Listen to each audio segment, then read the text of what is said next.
chapelle est un ensemble immobilier de 75 000 m², proche de la Défense, qui abritera en son sein le siège de Vinci et ses 4 000 collaborateurs. Il est constitué de 5 bâtiments, dont une émergence. Ces bâtiments sont reliés entre eux par des interconnexions constituées de passerelles qui mettent en relation les espaces communs et l'ensemble des bureaux, qui permet de faciliter la liaison entre les services de Vinci. À l'intérieur de cette liaison, on va trouver la rue Vinci, puisque c'est ce qui permet de mettre en communication l'ensemble des bâtiments. Cette opération abrite également sous son rez-de-chaussée la future gare de Nanterre. L'agence Mimram a travaillé avec nous sur le surplomb de la gare. C'est toute la mégastructure qui porte une partie du projet. Il a également travaillé sur l'ambiance de la gare, sur les locaux qui abritent la gare et le bâtiment Hydra. Il y avait plusieurs enjeux sur ce projet. Il y avait l'ouverture sur la ville qui nous était demandée. Il y avait également l'ambiance de la gare.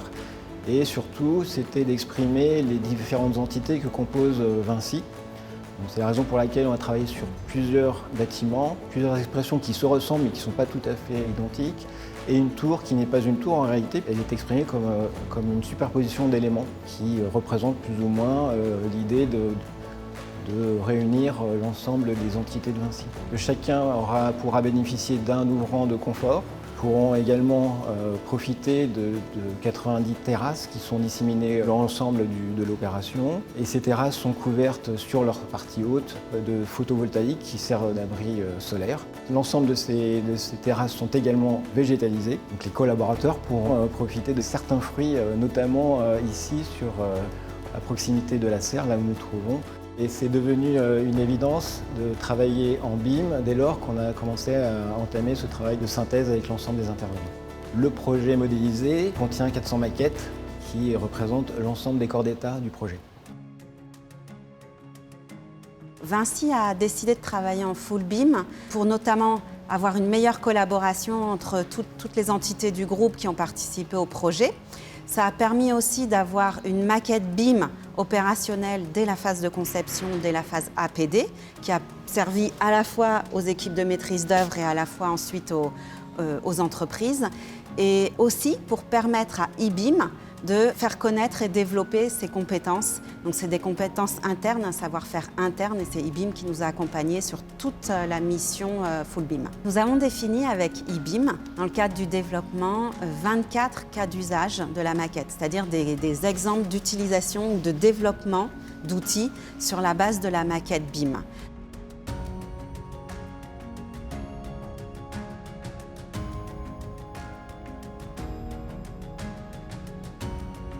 En phase amont, en phase de conception, on est resté sur des cas d'usage plutôt classiques, si j'ai envie de dire, de la réalité virtuelle pour valider certaines zones du projet.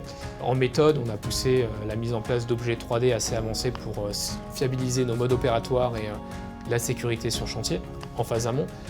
Et sur chantier, on a essayé de développer certaines choses innovantes, notamment l'utilisation de la réalité virtuelle pour la gestion et le suivi de la position des réservations dans le béton. Ça a été un premier cas d'usage. On a fait aussi des expérimentations avec des partenaires pour la mise en place des suspens d'élo techniques de manière automatique directement depuis la maquette numérique. Pendant la phase de conception, les bureaux d'études ont travaillé notamment avec le logiciel Autodesk Revit, et pour les revues de projet, nous avons travaillé avec Navisworks. La force de Revit, il y en a deux. Revit est flexible et modulaire. Il est flexible dans le sens où on peut travailler en micro ou en macro pour des fonctionnalités métiers. C'est-à-dire si j'ai besoin de faire un mur très générique, je peux le faire, mais si j'ai besoin de rentrer dans du détail de mur, je peux le faire aussi. Donc ça, c'est pour les métiers. Et puis, il est modulaire dans le sens où on peut ajouter énormément de fonctionnalités. Et ces fonctionnalités vont permettre d'aller encore un peu plus loin, de pousser les études un peu plus loin. Puis pour Autodesk, c'était un défi aussi, parce qu'il a fallu après développer les moyens et les outils pour permettre la réalisation du BIM sur ce projet, oui. Et tous les petits artisans, on les oublie, mais ceux-là aussi, en fait, effectivement, ils ont collaboré. Et pour beaucoup d'entre eux, en fait, ils ne connaissent pas Revit, ils ne connaissent pas le BIM et ils n'ont même pas l'utilisation des logiciels. Un axe aussi important, c'était d'accompagner ces artisans à la réussite et à la production des livrables BIM pour la production. Les maquettes étaient échangées de manière régulière et pendant la phase d'exécution, nous avons continué d'utiliser le BIM avec les entreprises d'exécution, ce qui nous a permis d'atteindre un projet en DOE BIM qui va servir par la suite à l'exploitation et maintenance du projet.